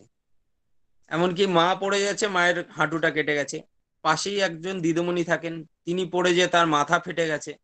তো এইসব হওয়ার পর আমি পূজনীয় বাবা দাদার কাছে গেলাম যে আগে দাদা এরকম খুব পিছল হয়ে গেছে, কি করা যায় আমি গলিটা। তো দাদা বললেন যে যদি ঘষে পরিষ্কার করতে পারিস পরিষ্কার করবি, তাছাড়া ব্লিচিং তো দেয়া যাবে না। ব্লিচিং দিলে পরে যে ব্যাঙগুলো আছে ব্যাঙগুলো মরে যাবে, সেই জন্য ব্লিচিং দেওয়া যাবে। তো দেখুন, আমরা এসব কখনো চিন্তা করি? চিন্তাই করি না। তিনি ছোট ব্যাঙ, যে পোকা খায় সেই ব্যাঙটা মরে যাবে বলে তিনি ব্লিচিং দিচ্ছেন না। মানুষের কষ্ট হচ্ছে, মানুষ পড়ে মাথাও ফাটিয়েছে, কিন্তু দাদা সেটাও কিন্তু গ্রাহ্য করলেন না, বললেন যে না ওই ব্যাঙগুলো মরে যাবে, নিজেরা ঘষে নে তাহলে পরিষ্কার হয়ে যাবে। আমরা অসতর্ক ভাবে চলেছি, ওই জন্য পড়েছি। তো এইরকম ভালোবাসাটা এরকম যে প্রতিটা মানুষ প্রতিটা প্রাণীর উপর প্রাণীকে ভালোবাসেন, তার কাছে কোনো ভেদাভেদ নেই। যাই হোক, বললে আরো অনেক বলা হয়ে যাবে, অনেকক্ষণ বললাম। জয়গুরু, আপনারা সবাই ভালো থাকুন, সুস্থ থাকুন। আমি সেরকম বলতে পারি না, ভুল ত্রুটি হলে আমাকে ক্ষমা করবেন। জয়গুরু। সুমন্তদা জয়গুরু। রূপেশ ভাই আমাকে জয়। বলেছে ও একটু 1-2 মিনিটের জন্য একটা ব্যস্ত হয়েছে। আচ্ছা, আমরা অবাক হয়ে তন্ময় হয়ে শুনছিলাম আপনার কথা। আপনি যে প্র্যাকটিক্যালি ঠাকুরকে ফিল করেছেন, করছেন। কারণ পূজ্যপাদ শ্রী শ্রী বাবাই দাদা, পূজ্যপাদ শ্রী শ্রী অবিন দাদা এবং আচার্যদেব স্বয়ং, ওনাদের মধ্যে যে ঠাকুর জ্যান্ত, তার এত লীলা কাহিনী আপনি বললেন, আমরা সবাই অভিভূত। একটা একটা ঘটনাই মানে ঠাকুরের সঙ্গে রিলেটেড। আপনি আপনার স্ত্রীর হাতের মেহেন্দির কথা বললেন, ওই রাত্রে বাবা গত হয়েছে। ওই যে ঠাকুরের সামনে এসেছিলেন এক মা, দেওঘরেই থাকতেন, উনি শ্বশুরবাড়ি যাবেন না, রাগ করে এসছেন। ঠাকুর বলছেন যে যাবি না, বলে আমি শাঁখা সিঁদুর খুলে নিতে চাই। খুলে নিবি। ঠিক কিছুদিন পর ওনার স্বামী আসলেন ওনাকে নিতে, বলেন আগে স্বামী এসছে আমি যাব, বলে যাবি। ঠিক ওরকমই পরে দেখা গেল যে ওই মুহূর্তটা তার বৈধব্য যুগ ছিল, তার জন্য ঠাকুর তাকে শাঁখা সিঁদুর খুলে নেওয়ার জন্য পারমিশন দিয়েছিলেন। আসলে আমরা বুঝতেই পারি না, এই যে ঠাকুর বলছিলেন যে বিশ্বাস, সেটার ব্যাখ্যাটা আপনি এত সুন্দর করে দিলেন প্র্যাকটিক্যালি। আমরা তো দেওঘর যাই, হয়তো 2-1টা দিন থাকি, হ্যাঁ, বেশিরভাগ সময় তো চপ মুড়ি খেয়ে কাটাই, আচার্য সঙ্গ করার কথাই তো মনে থাকে না। আপনাদের কাছ থেকে এই প্রসঙ্গগুলো শুনে সত্যি আমরা সমৃদ্ধ হই। আমরাও ঠাকুরের কাছে প্রার্থনা করছি আপনি ভালো থাকেন সপরিবারে, আর আচার্যদেব এবং পূজ্যপাত শ্রী শ্রী বাবাই দাদা এবং ওনাদের পরিবার সবাই সুস্থ হয়ে উঠুন, আরো সুন্দর থাকুন। ঠাকুরের চরণে আমাদের এই প্রার্থনা থাকবে। আমরা মাঝে মাঝে আপনাকে আমন্ত্রণ জানাবো, যদি সময় সুযোগ থাকে আপনি আমাদের সঙ্গ দেবেন, এটা আমাদের ইচ্ছা। জয়গুরু। জয়গুরু। আমি এবারে নেক্সট সঙ্গীত পরিবেশন করার জন্য আমাদের উদয়পুর থেকে শ্রীমতী অর্পিতামাকে আহ্বান জানাচ্ছি। জয়গুরু। জয়গুরু সবাইকে। আমার আওয়াজটা শোনা যাচ্ছে? জয়গুরু দিদি ভাই, শোনা যায়। হ্যাঁ, ঠিকঠাক ভাবে শোনা যাচ্ছে তো? হ্যাঁ হ্যাঁ, ঠিকঠাক ভাবে শোনা যায়। ঠিক আছে।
জয়গুরু শ্রীমতী অর্পিতা দেব মাকে, যিনি সৎসঙ্গ উপযোজনা কেন্দ্র 84 নং থেকে সঙ্গীত পরিবেশন করলেন। এবারে ইষ্ট প্রসঙ্গ করবেন ঠাকুরের পবিত্র পাঞ্জাধারী যাজক কর্মী শ্রীযুক্ত রঞ্জিত কুমার মল্ল, সৎসঙ্গ উপযোজনা কেন্দ্র 92 থেকে। আমি শ্রদ্ধেয় কাকুকে আহ্বান করছি খানিকটা ইষ্ট প্রসঙ্গ করার জন্য। জয়গুরু। বন্দে পুরুষোত্তম। শোনা যাচ্ছে কাকু? শোনা যায় কাকু, শোনা বলেন। যায়? আগে শোনা যায়। বন্দে পুরুষোত্তম। পরম দয়াল ঠাকুর আমার, পরম আরাধ্যা জগৎ জননী, পরম পূজ্যপাদ শ্রী শ্রী বর্দা, পরম পূজ্যপাদ আচার্যদের শ্রী শ্রী দাদা, পরম পূজ্যপাদ শ্রী শ্রী বাবা দাদা, পরম পূজ্যপাদ শ্রী জগন দাদা রাতুল চরণে শতকোটি প্রণাম। আজকে সৎসঙ্গের সঙ্গে যুক্ত সবাইকে আমি জানাই আনন্দিত জয়গুরু। আমি ইষ্ট প্রসঙ্গ করার জন্য যে আমাকে বলা হয়েছে, আমিও অংশগ্রহণ করেছি, সত্যি আমি আনন্দিত। আসলে এটা ঠাকুরের কাজের সঙ্গে,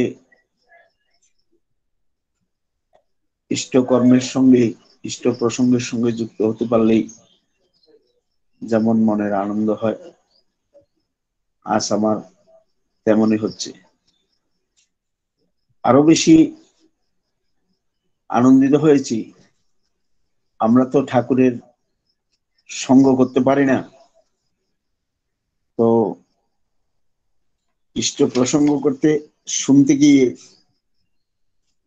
দেওঘর থেকে যে ইষ্ট প্রসঙ্গ করেছেন সুমন্ত বুদ্ধদা, কালিদা, ওনারা ঠাকুরের সঙ্গে থেকে নিত্য লীলা সঙ্গী, ওনারা ঠাকুরকে উপলব্ধি করছেন,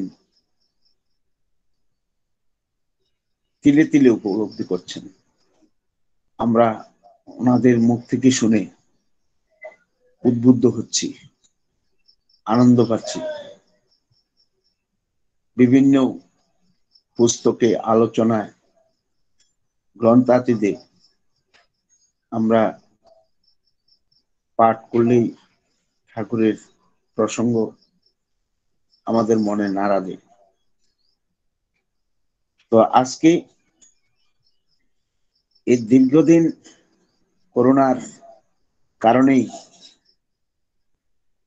নিত্য নৈমিত্তিক ভাবে যেসব সৎসঙ্গের সঙ্গে আমরা আমাদের নিজেদের মতো করে আমরা যুক্ত থাকতাম, সেটার থেকে আমরা অনেক দূরে চলে গেছি, বঞ্চিত হচ্ছি। একমাত্র আবার পুনরায় নতুন রূপে প্রাণ পেয়েছি, এবার অনলাইন সৎসঙ্গে আমরা যুক্ত হতে পারি এবং সেগুলিতে অংশগ্রহণ করে সৎসঙ্গের মধ্য দিয়ে নিজেদের মন মানসিকতাকে আমরা ধরে রাখতে চেষ্টা করছি যতটুকু আমরা পারছি। তো আজকে আমাদের এই জেলাভিত্তিক সৎসঙ্গ, যে দাদার জন্মদিনে, বিশালগড়ের দাদার জন্মদিনে ওনারা আয়োজনে অংশগ্রহণ করেছেন, আমি তাদের মঙ্গল কামনা করছি ঠাকুরের কাছে। আর আমরা এই সৎসঙ্গে দিন দিন করে উপলব্ধি করছি সারা বিশ্বে নূতন নূতন ভাবে এই সৎসঙ্গের ধারা বয়ে চলছে।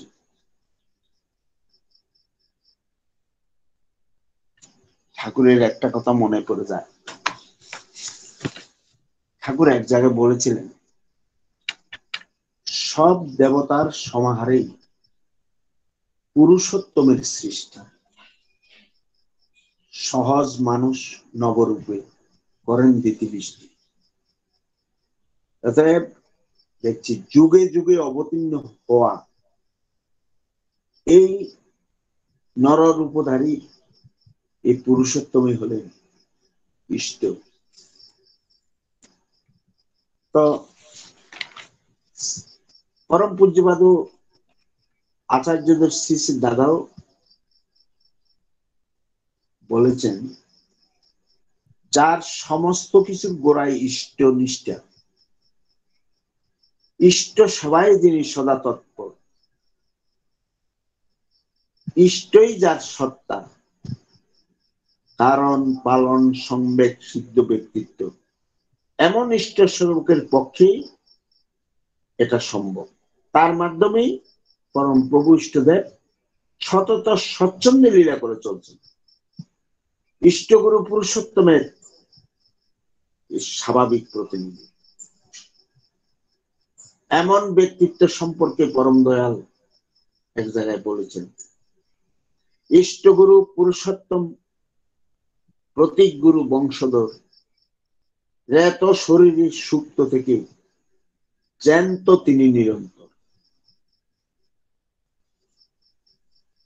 এই বাণীর মধ্য দিয়ে আমরা যদি উপলব্ধি করি, তাহলে আজকে লীলাময়, সবটা লীলাময়। আমরা দেখছি ঠাকুর লীলা করেছেন, শ্রী শ্রী বড়দা লীলা করে গেছেন, বর্তমানে আচার্যদেব শ্রী শ্রী দাদা লীলা করছেন, শ্রী শ্রী বাবা দাদা লীলা করছেন, অবিন দাদা লীলা করছেন। তাহলে ঠাকুরের বাণীটাকে আমরা হারে হারে উপলব্ধি করছি। আজকে প্রতীক গুরু বংশধর, আর ঠাকুর যত শরীরে সুপ্ত থেকে ওনাদের মধ্যে নিরন্তর লীলা করে চলছে।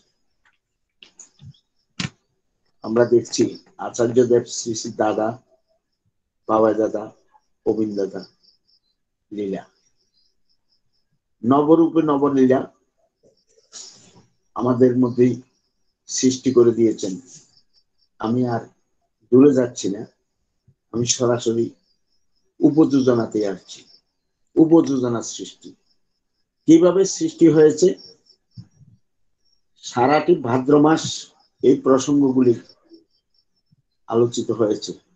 আমি আর সেটাকে আলোচনা করতে চাই না। উপযোজনা উদ্দেশ্য একই, মন্দিরের উদ্দেশ্য, উপযোজনার উদ্দেশ্য একই। সেটাকে একটু বিভাজন করে নিত্য নৈমিত্তিক আমাদের প্রতি প্রত্যেকের সুবিধার জন্য আমরা যাতে সঠিকভাবে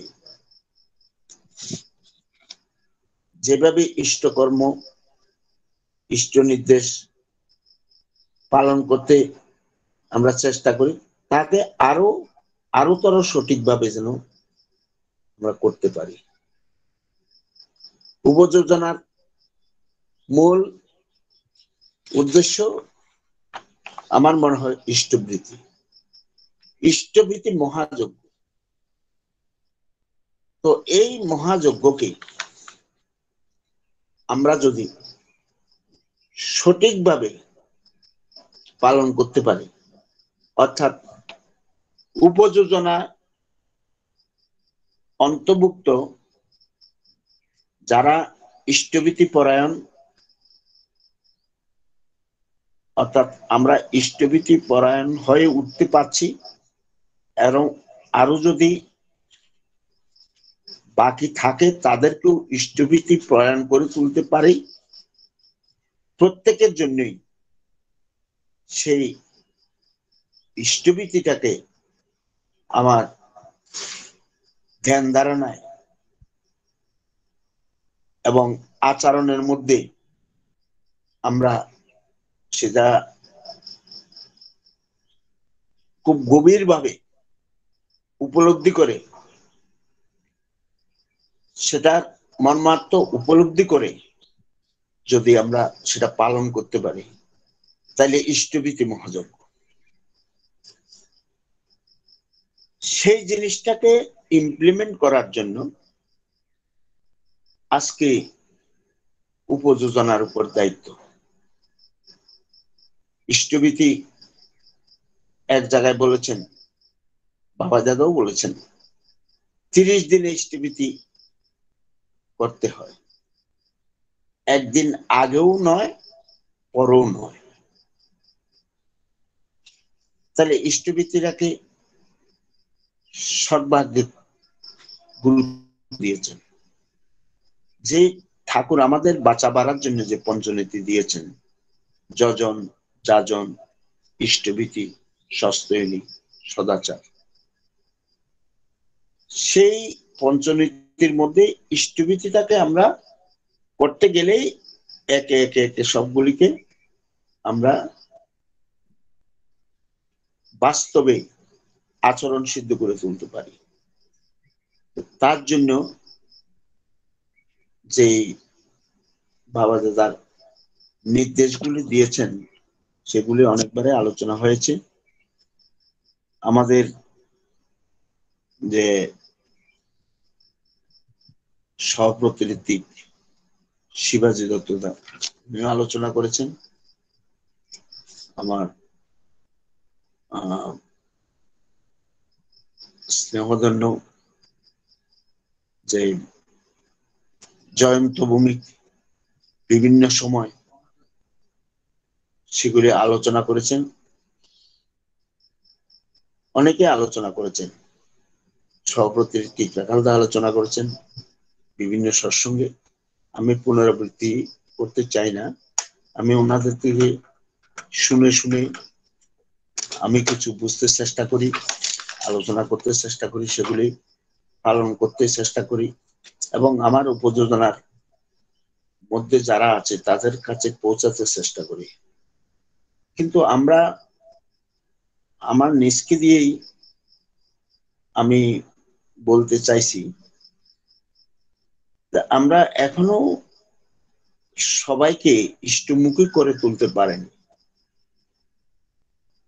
এবং এটার জন্য যেমন বাবা দাদা বলছিলেন,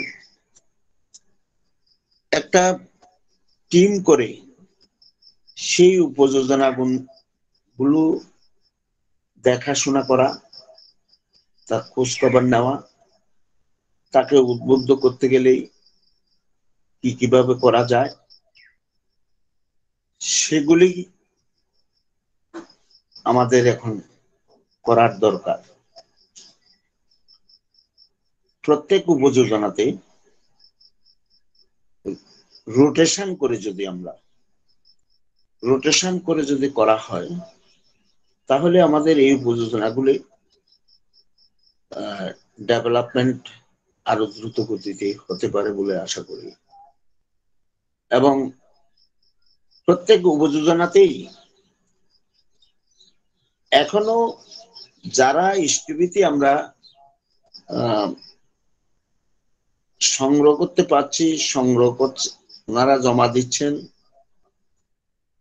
তাদের মধ্যেও বা আমাদের মধ্যেও, আমাদের করার মধ্যেও এমনতর প্রচুর ঘাটতি আছে, সেগুলি যদি আমরা ডেভেলপ করে তুলতে পারি তাহলে সত্যি সত্যি আমরা ঠাকুরের দয়া, আশীর্বাদ অনুভব করতে সক্ষম হব। তো ঘরে ঘরে ইষ্টভীতি, নাম ধান, প্রার্থনা, এইভাবে যদি ঘরে ঘরে তারা প্রত্যেকের অভ্যস্ত করে তোলা, আমরা প্রচেষ্টা নূতন করে গ্রহণ করতে পারি, তাহলে উপযোজনা শিব মন্দিরের দায়িত্ব নিয়ে চলার মতো ক্ষুদ্র সংস্করণ হিসেবে প্রকাশ পাবে। আচার্যদেব বলছিলেন, কালে এই উপযোজনা কেন্দ্রে পরিণত হবে। আসলেই যেহেতু আচার্যদেবের মুখনিসৃত বাণী, সেটা হবেই, কিন্তু আমরা কতটুকু করতে পারলাম সেটা হলো ভাবার বিষয়, বিচার্য বিষয়। আমরা ইষ্ট নির্দেশ কতটুকু ধরে রাখতে পারলাম, করে ইষ্টকে খুশি করার জন্য আমরা প্রচেষ্টা গ্রহণ করতে পারলাম, সেটা আজকে বাবার প্রশ্ন। যেমন দীক্ষা, ইষ্ট নির্দেশ আছে, 3 মাস ত্রৈমাসিক দীক্ষা প্রচলন আচার্যদেব শ্রী শ্রী দাদা আশীর্বাদে হয়েই থাকে। কিন্তু আমরা যখন চেষ্টা করি, চেষ্টাতে প্রচুর ঘাটতি থাকে, সহজভাবে আমরা করে উঠতে পারি না। ঠাকুরের দয়া হয়ে যায়, করিয়ে নেন। তো আমরা তাদের ইষ্টভীতিটাকে আমরা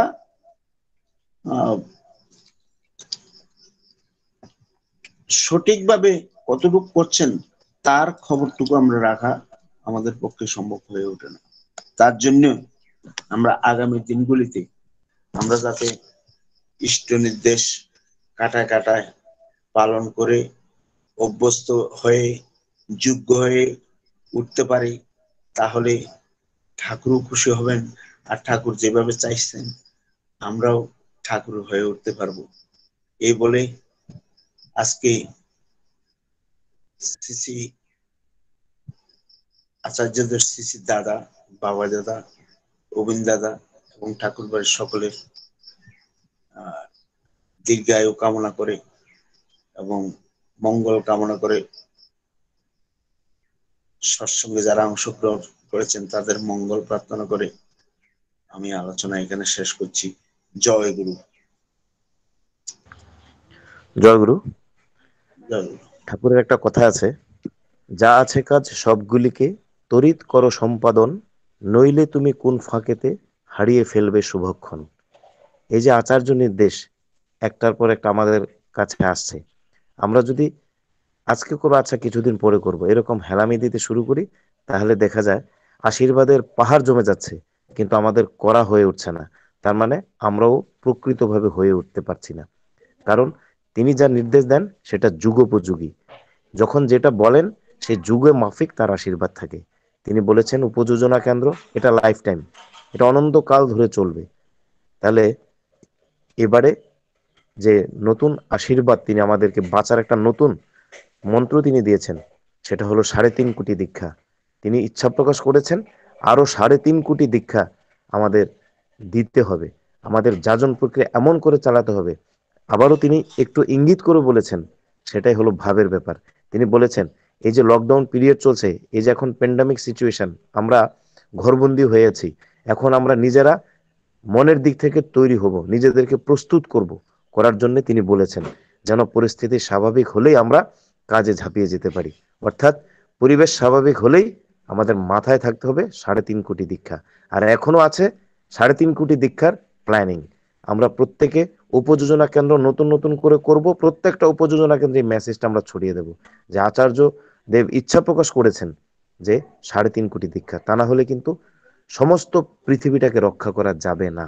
এটাই আমাদের ধ্যান ধারণা হওয়া উচিত। উপযোজনা কেন্দ্রের অ্যাক্টিভিটি দিয়ে 3.5 কোটি দীক্ষা, উপযোজনা কেন্দ্রের অ্যাক্টিভিটি দিয়ে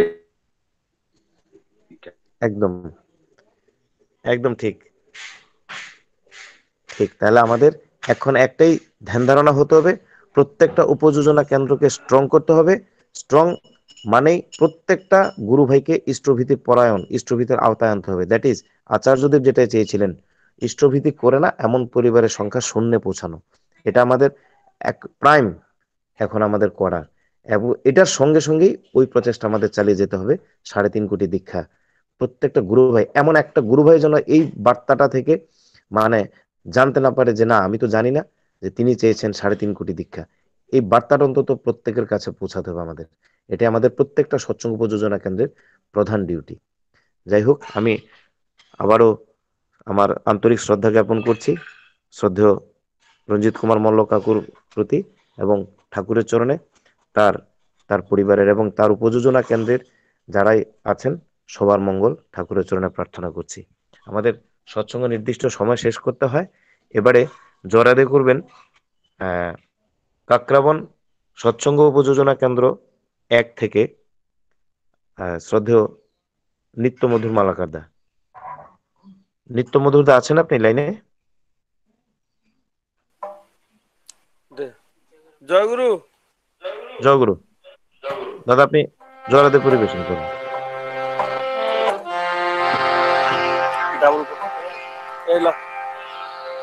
জয় রাধে রাধে কৃষ্ণ কৃষ্ণ গোবিন্দ গোবিন্দ বল রে।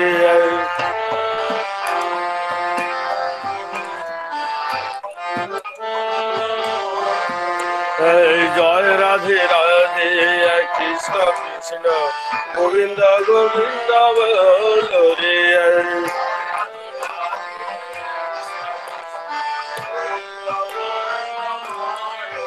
রাধে গোবিন্দ গোবিন্দ গোবিন্দ গোবিন্দ গোবিন্দ গোবিন্দ বলে সদা ডাকরে রাধে।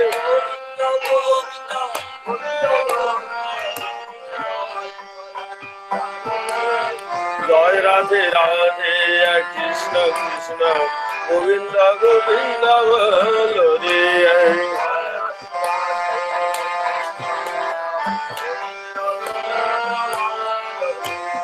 সারোরে মন কপট চাতরি বদনি বল হরি হরি।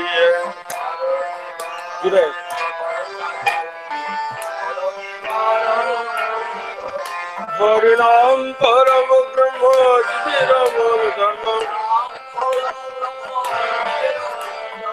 অধর্ম কুকর্ম সারোরে হরি।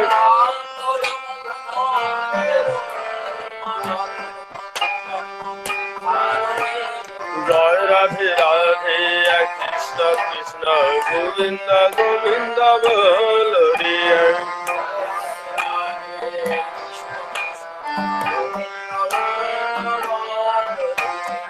হরে মন ভবির আশা অজপান মে করুর নেশা।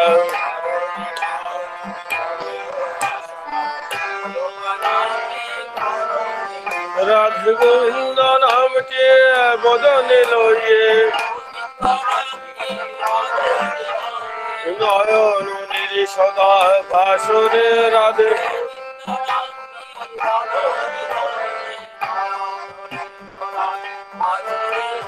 জয় রাধে রাধে কৃষ্ণ কৃষ্ণ গোবিন্দ গোবিন্দ বল রে।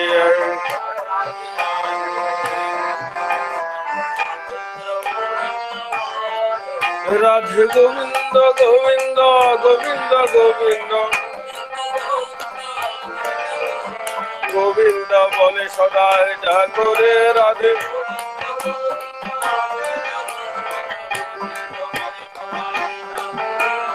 জয় রাধে রাধে কৃষ্ণ কৃষ্ণ গোবিন্দ গোবিন্দ বল রে।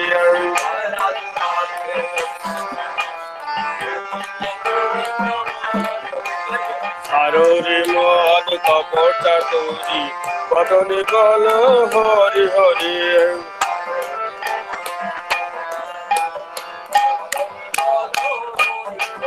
হরি বল হরি বল হরি বল হরি বল হরি বল হরি বল হরি।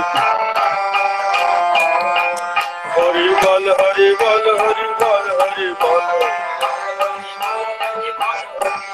হরি বল হরি বল হরি বল হরি বল হরি বল হরি বল হরি বল হরি বল।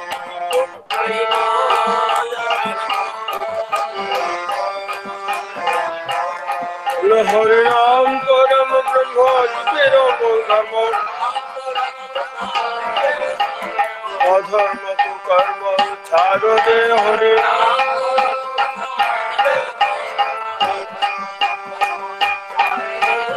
জয় রাধে রাধে কৃষ্ণ কৃষ্ণ গোবিন্দ গোবিন্দ বল রে।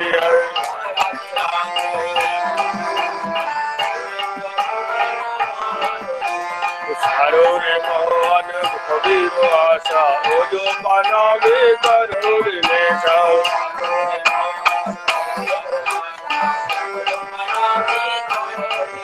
রাধা বল রাধা বল রাধা বল রাধা বল রাধা বল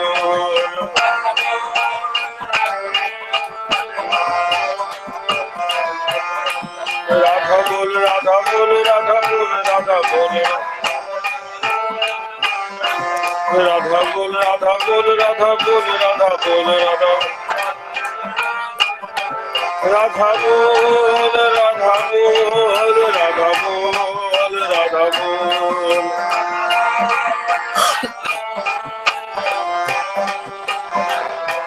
बोल राधे गोविंद नाम के बदन लोये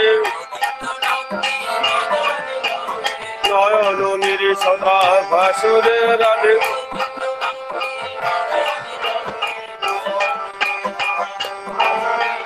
जय राधे राधे कृष्ण कृष्ण गोविंद गोविंद बोलो रे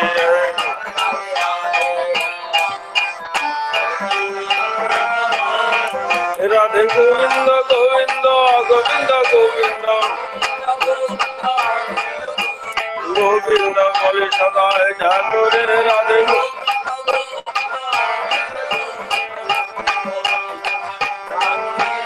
जय राधे राधे कृष्ण कृष्ण गोविंद गोविंद बोलो रे जय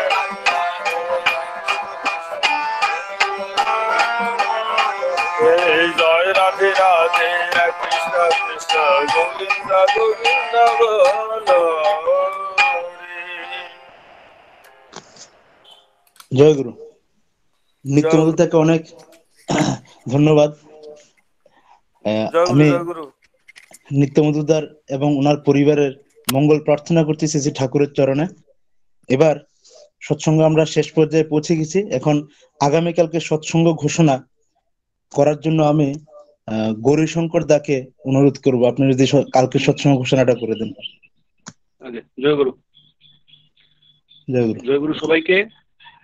আগামীকাল দক্ষিণ ত্রিপুরা সৎসঙ্গীদের নিয়ে সৎসঙ্গ অনুষ্ঠিত হবে একই লিঙ্কে সকাল 6:30 সেই সৎসঙ্গে আপনারা সবাই যোগদান করবেন। সকলকে আমার রামনন্দিত জয় গুরু জানাই। জয় গুরু। জয় গুরু। আগামীকালকে সৎসঙ্গে আমরা সবাই যোগদান করার চেষ্টা করব। আমি এখন আমাদের সঞ্জয় দেবনাথ দাদাকে আমি অনুরোধ করব ধ্বনি দেওয়ার জন্য, এবং ধ্বনির পরে আমরা সবাই মাথায় রাখবো যে আমরা নীরবতার সঙ্গে প্রণাম নিবেদন করব, এবং তারপর আমাদের আজকে যিনি পুরোহিত তিনি জয়েন করতে পারেননি, আমি আমাদের শ্রদ্ধেয় রাখাল চন্দ্র শীল জেঠুকে অনুরোধ করব আপনি প্রণামের পরে আপনি সৎসঙ্গ সমাপ্তি ঘোষণা করবেন, তারপর আমরা সবাই জয়গুরু বিনিময় করব। আমি সঞ্জয় দাকে অনুরোধ করব, সঞ্জয় দা তুমি ধ্বনি দাও।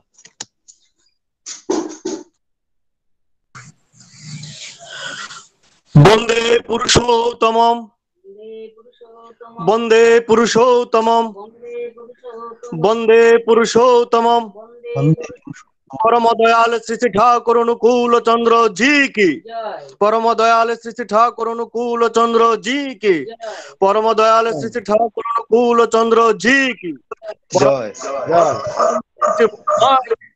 परमाराध्या जगत जननी श्री बरमा की, परमाराध्या बरमा की, परम श्री श्री वर्धा की, परम श्री श्री वर्धा की, परम श्री श्री वर्धा की, आचार्य देव परम पूज्यपाद श्री दादा की, आचार्य देव श्री श्री दादा की, आचार्य देव परम श्री श्री दादा की, परम पूज्यपाद श्री श्री बाबाई दादा की, परम पूज्यपाद श्री श्री बाबाई दादा की, परम पूज्यपाद श्री श्री बाबाई दादा की, परम पूज्यपाद श्री श्री अरविंद दादा की, परम पूज्यपाद श्री श्री अरविंद दादा की, परम पूज्यपाद श्री श्री अरविंद दादा की सत संग की, सत नाम की, आज्य कृष्टि की, वंदे पुरुषोत्तमम, वंदे आर्य प्रेत्रेम, वंदे मातृवर्गन, वंदे अहं कृष्टि दैवतम, वंदे पुरुषोत्तमम, वंदे पुरुषोत्तमम, वंदे पुरुषोत्तमम। प्रिय परम परम दयाल श्री श्री ठाकुर अनुकूल चंद्र जी की जय। जय गुरु। জয় গুরু। আমি সঞ্জয় দা এবং তার পরিবারের মঙ্গল প্রার্থনা করছি শ্রী শ্রী ঠাকুরের চরণে। এখন প্রণাম নিবেদন হবে। প্রণাম নিবেদন হওয়ার পরে